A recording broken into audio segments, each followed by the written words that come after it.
former fullback at the University of Alabama, part of the Blitz that begins at 6 a.m. here on Tide 102.9. Martin, do you know how to do the Cupid Shuffle? Yes or no? Yes or no? Yes, it tells you what to do. But I put a little fullback finesse in it. So, I don't just do the kick. You have to, you have to, when you walk it back, you have to put a little hip into it. But I put a little bit more into it. Yeah. So, but you remember seeing Nick Saban do the Cupid Shuffle? I mean, he kind of looked lost. Hey, uncomfortable. Nick Saban is the greatest coach you ever coach on the sideline. But the Cupid Shuffle and that little thing he does up on the stage where he does the little hand thing, yeah, he almost looks like he has some mental deficiency. Oh, I love him. Me. Okay. I love him, but every time I see him, I'm trying to be PC here, but it's bad. But he's willing to do what it takes to get a recruit. Because when he does something, it's going to be everywhere immediately. But he's still willing to do it to get that recruit. So that's why nobody can beat him, Ryan. All right, just a few minutes ago, it was released that Alabama will be going to the White House on April the 10th to receive their national championship recognition from the president, and there'll be politicians and recognition there in the Rose Garden. Do you remember when you guys went up there in the spring of '93? I do. Give us some insight. Give us some insight. What was it like? Well, hey, has Coach Stallings ever tell you a story? Yes. Where he gave the ultimatum to the president.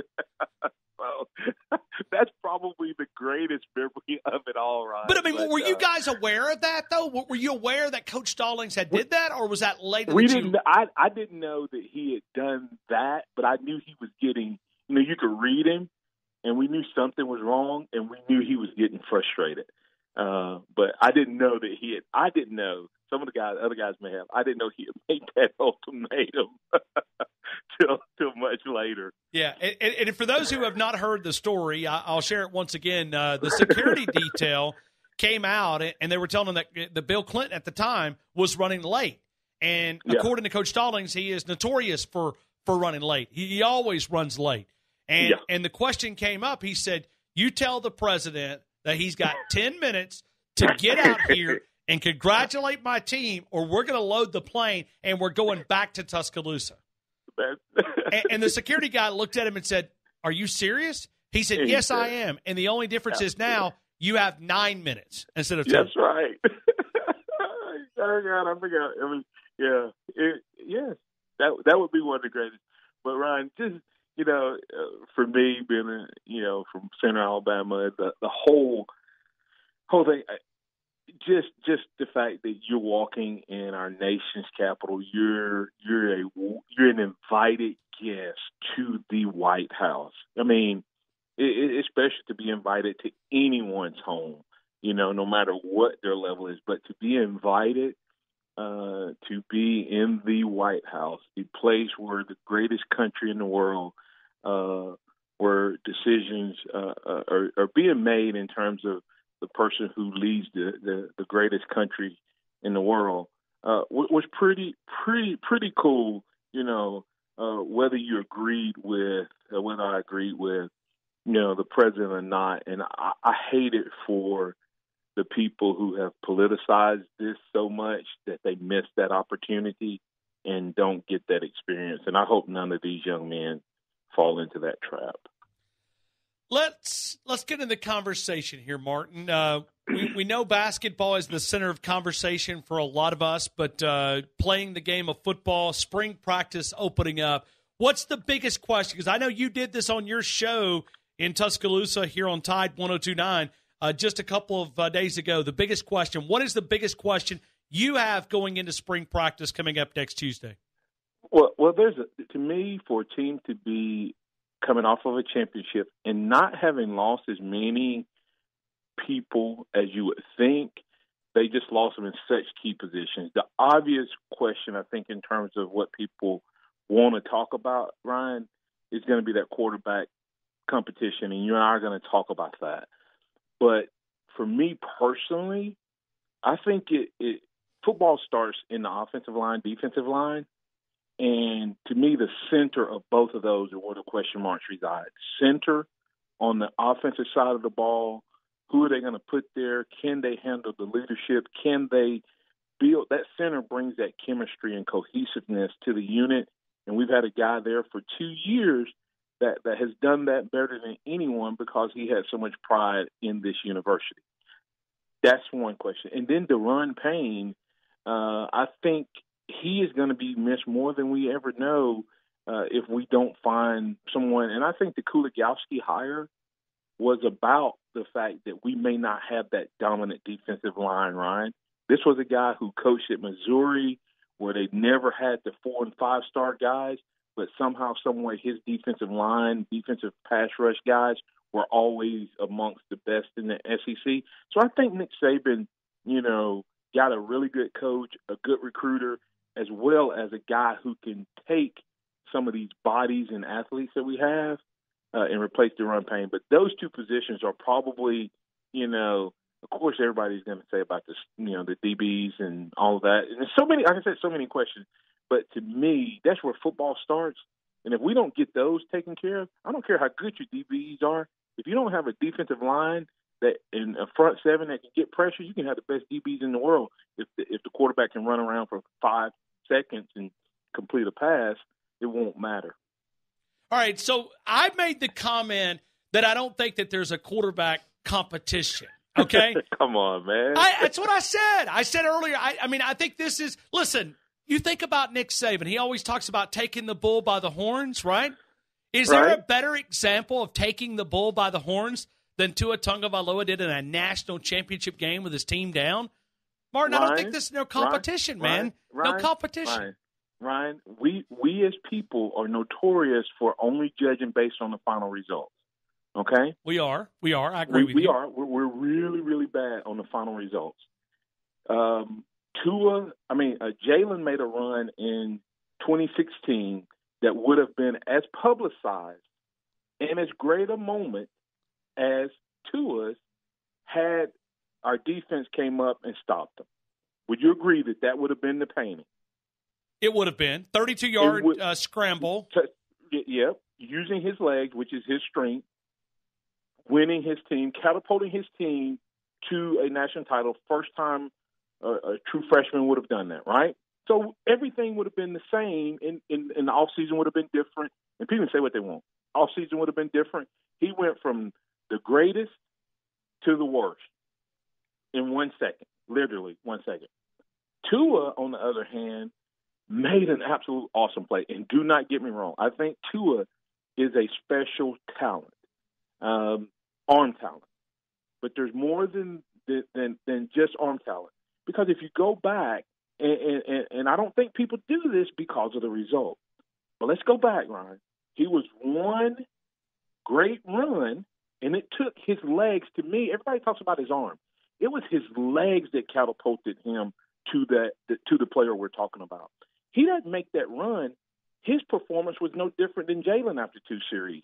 He was one great run and poor tackling by Georgia from what? 2 consecutive 3-and-outs. Would you agree? Okay. So now I know it's a game of inches. I get that.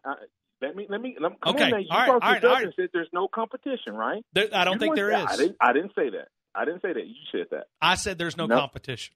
Number 2 is Tua threw the worst pass that's been thrown at Alabama in a long time. When he threw the ball, and people can argue all they want about Jalen throwing the ball away, throwing bad passes.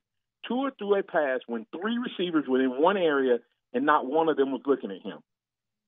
Right. Agree? There was a missed call, sure. Missed call? What you mean missed call? He threw the ball when the 3 guys had their backs to him. Well, yeah, but it was a missed call. It was a miscommunication, but you expect that. There wasn't no miscommunication.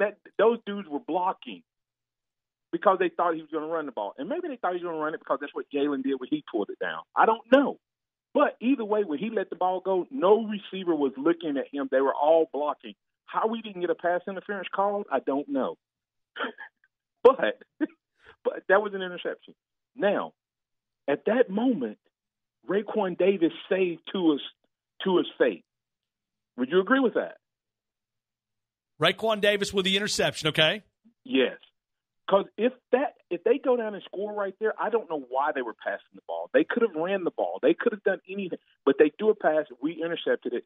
And as to say, the rest is history. And the only reason I point that out is, and then, of course, he took a sack that led to, it's kind of funny, a really bad play led to the greatest play potentially in Alabama history. Is that not, that's what I mean by results. His sack was absolutely horrible and freshman type mistake. With all of that said, Ryan, I went to scrimmages, and I saw what happened to Tua when a team knew what he wanted to do. He was not as sharp. He had 30 yards in the 8A game? A bunch. A lot more than Jalen did. No, he didn't have a lot more than Jalen. 120-something. No. Go back and look at that, Ryan. I'll go back and look. Okay. Go back and look. They both ended up with 300 yards. He had all of his in the first. All right, I'm going back and looking. I'm going back. Go back and look. Okay, 2000. Thank God for Google. ADA stats.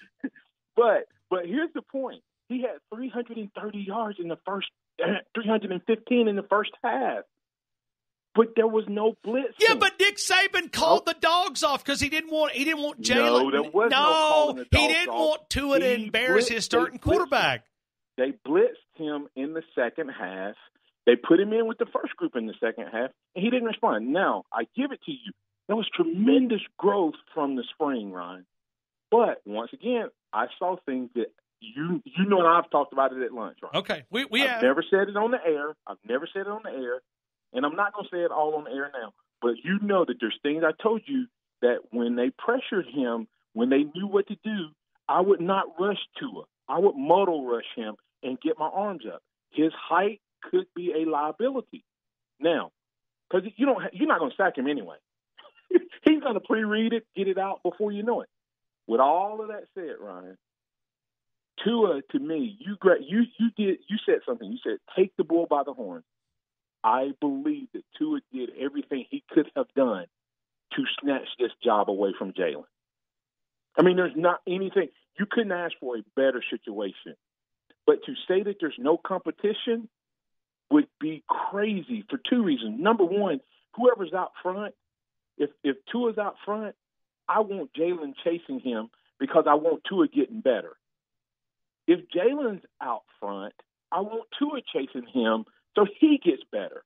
Now, one of the things that we have not seen, how different would Jalen play without a monkey on his back, without the stress of being the starter? I saw a kid in that game that looked relieved to have been pulled. I wonder how different it could have been. Now, is somebody in the lead going into spring?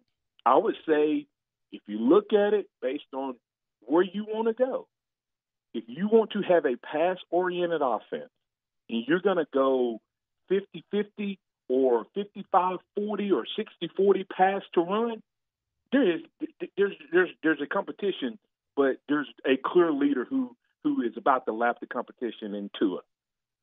But if you're going to go out there and you want these two guys to become the best they can be, you have a new offense, you have a new coordinator, and they're going to have some run principles, some RPO principles, some hurry-up, no-huddle principles, then there's a competition that's happening, and we don't know how Jalen's going to respond. Will Jalen close the gap on him as a passer? Probably not. Could he close the gap on him as a quarterback? Yes. Now, with what I just said, I told you who I think is in front. But to say that there's no competition, come on, Ryan. Alabama didn't get to where they're at. Okay. Let's go on this conversation, okay? Because what I watch when Tua came into that game, when I watched Tua Tagovailoa come into that game, I watched the wide receivers play better. I watched the offensive line play better. I'm not going to go running backs guy in some ways, but not so much. I watched defensive players. They believed. I think it's because they saw what he was able to do in practice, and I think they had the sample size that Jalen wasn't going to get them over that hump with throwing the football. And I think those players bought in to said, you know what, this guy gives us the best chance of winning. And they always, Nick Saban always says it.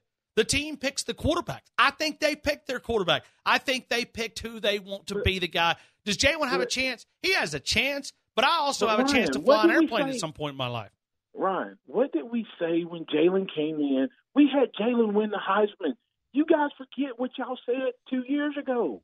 Y'all had Jalen winning the Heisman. It hurt so good. I mean, he was. You can say whatever you want. This is what there is the challenge of when a guy does it. I said we live off the last result. When you put the backup in, the defense, the offense, everybody responded exactly the reason why they changed. It wouldn't have mattered if Tua had done that. The position in football, you can have left tackles missing blocks. You can have running backs doing things wrong. You can have everybody on the team doing things wrong. You can even have defensive players doing things wrong, and you could put in the backup quarterback, and the whole team responds. That's just the nature of the position. And when you have a guy who is a leader like Tua and a player like Tua, it just adds to that. So I'm not surprised by the way the team responded. That's what happened. Jay Barker never relinquished his starting position, Ryan, when he went from the backup in that Florida game and we got beat, he didn't even win the game. Think about that. We got beat 35-0 the first time Jay Barker came in. But the team responded better, so the next week they gave him a chance. The difference between if this was immediately following the next week, then Tua would have walked into that starting position, Ryan. I don't care what anybody says. If they played the next week, Tua would have been the starter. But the fact that they didn't play the next week, and now you have spring, you have new offense coordinators, you have new people, you have to create a competition.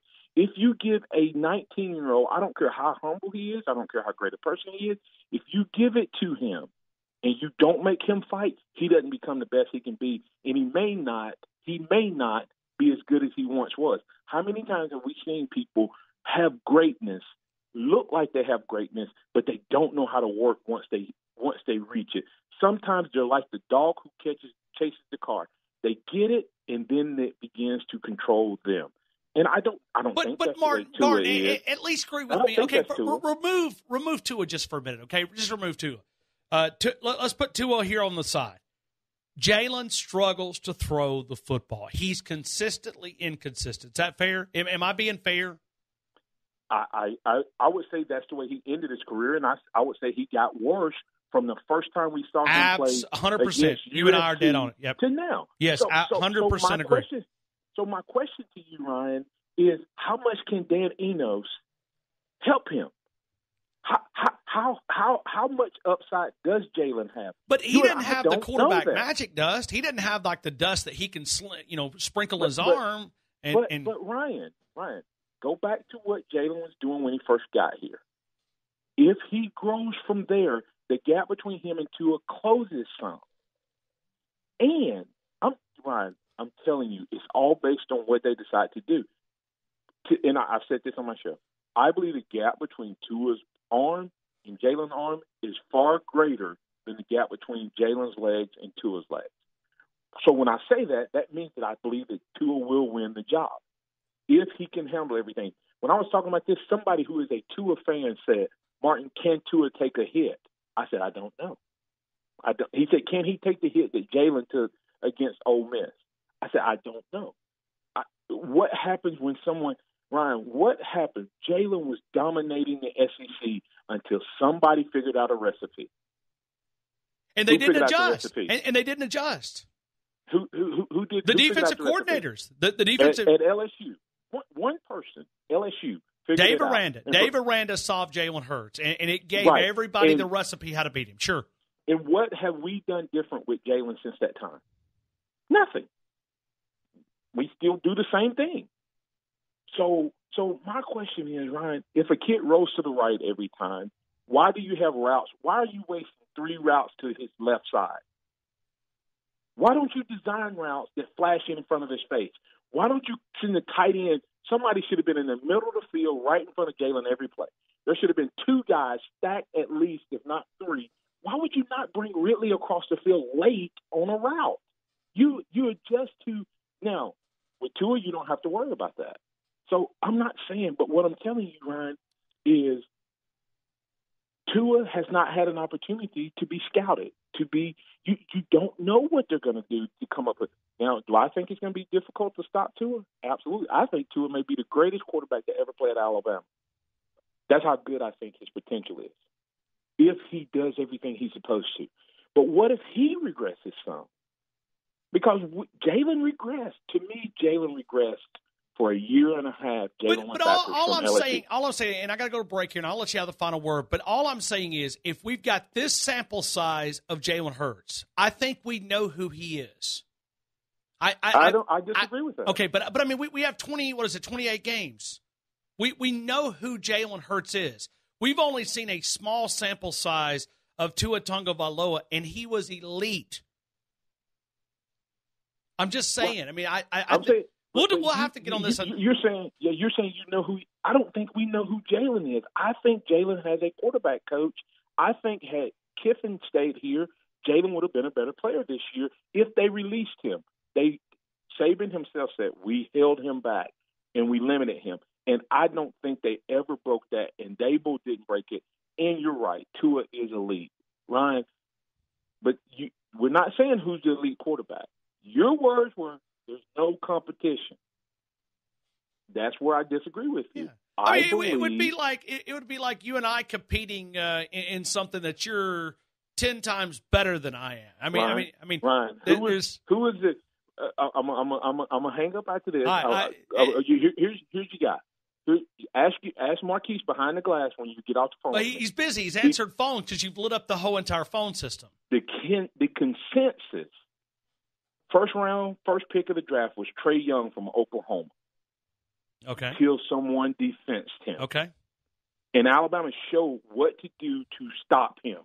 He has been average.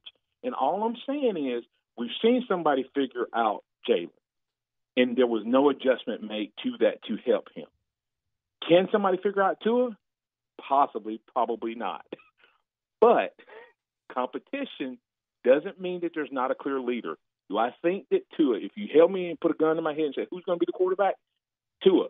I would also tell you in 3 years, Alabama will have a Heisman Trophy winner in 2 years if he plays. I mean, that's how good I think he can be. But I still think there's a competition for the position. Do I think Jalen can win it? Jalen would have to make leaps and bounds over what he's been. But it is always a possibility.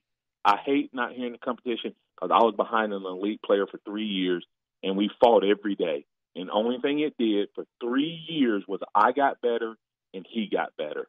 And when my time came, I was ready as a result of that competition. But I also think I made him better. And I think that's what these two do for each other. It is a competition, Ryan, even though there may be a clear-cut leader. All right. Hey, man, I hope you have a good one. I always appreciate you, man. Hey, we have fun, and we have like this at lunch table. I mean, we'll be knockout, drag-outs, conversation. I'm not. Hey, tell your listeners to take it easy on me. Okay, listeners, callers, you guys take it easy. Take it easy on Martin. Thank you, man. I hope you have a great afternoon. Thanks, Roll Tide.